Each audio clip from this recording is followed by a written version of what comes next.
بسم اللہ الرحمن الرحیم۔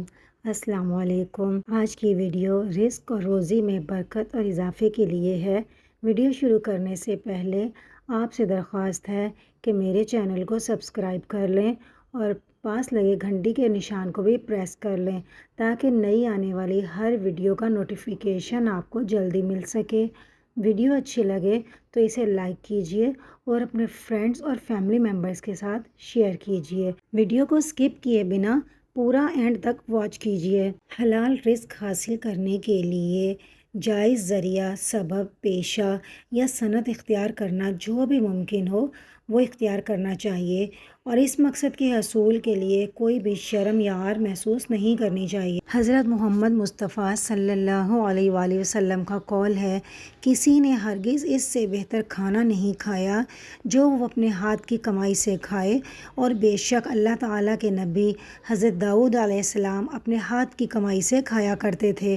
حضرت محمد کا ارشاد گرامی ہے، اگر تم میں سے کوئی اپنی پیٹھ پر لکڑیوں کا گٹھا لاد کر لائے تو یہ اس سے بہتر ہے کہ وہ کسی سے سوال کرے، پھر کوئی اسے دے یا کوئی اسے منع کر دے۔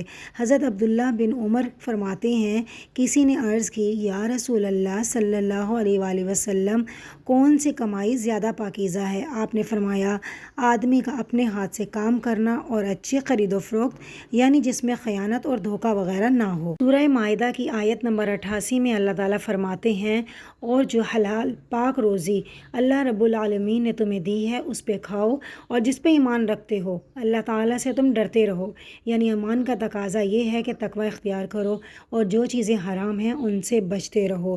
اللہ تعالیٰ فرماتے ہیں سورہ مومنین کی آیت نمبر 1 میں، اے پیغمبرو، پاکیزہ حلال چیزیں کھاؤ اور نیک عمل کرو، اور جو عمل تم کرتے ہو میں ان کو بخوبی جانتا ہوں۔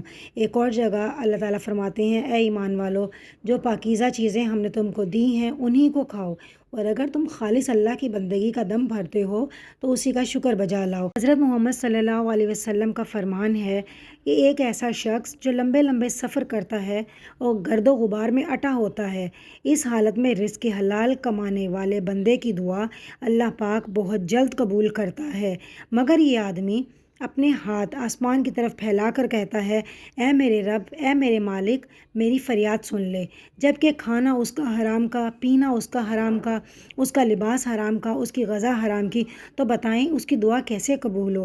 تو ان سب باتوں سے واضح ہوتا ہے کہ انسان کو اپنے لیے رزق ہر حالت میں حلال کا ہی تلاش کرنا چاہیے، کیونکہ حرام کی چیزیں کھانے سے ہمارے مذہب نے، ہمارے رب نے اور ہمارے نبی نے منع فرمایا ہے۔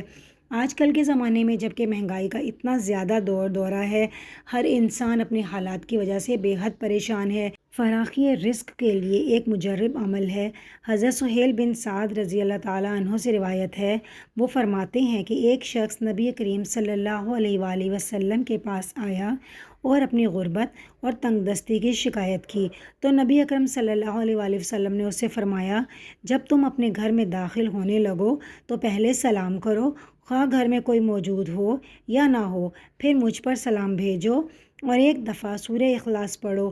چنانچہ اس شخص نے اس پر عمل کیا تو اللہ تعالیٰ نے اس پر روزی کشادہ فرما دی، جس سے اس کی غربت اور تنگ دستی دور ہو گئی، بلکہ اس کی برکت سے اس کے پڑوسی اور رشتہ دار بھی فیض یاب ہو گئے۔ اس حدیث کے مطابق گھر میں اس طرح داخل ہو: نمبر 1، گھر میں داخل ہوتے وقت اگر کوئی شخص موجود ہو تو یہ کہیں، السلام علیکم ورحمۃ اللہ وبرکاتہ، اور اگر گھر خالی ہو تو یہ کہیں، السلام علینا وعلی عباد اللہ الصالحین۔ نمبر 2، سلام کے بعد یہ کہیں، الصلاۃ والسلام علی رسول اللہ، یا پھر درود ابراہیم پورا پڑھ لیں۔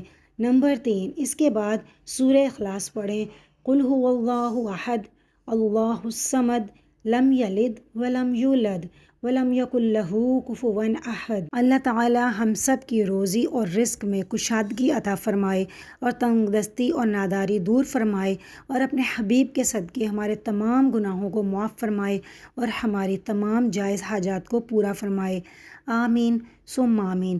ویڈیو اچھی لگی ہو تو پلیز اسے لائک اور شیئر کر دیں اور میرے چینل کو سبسکرائب کر دیں۔ اللہ حافظ۔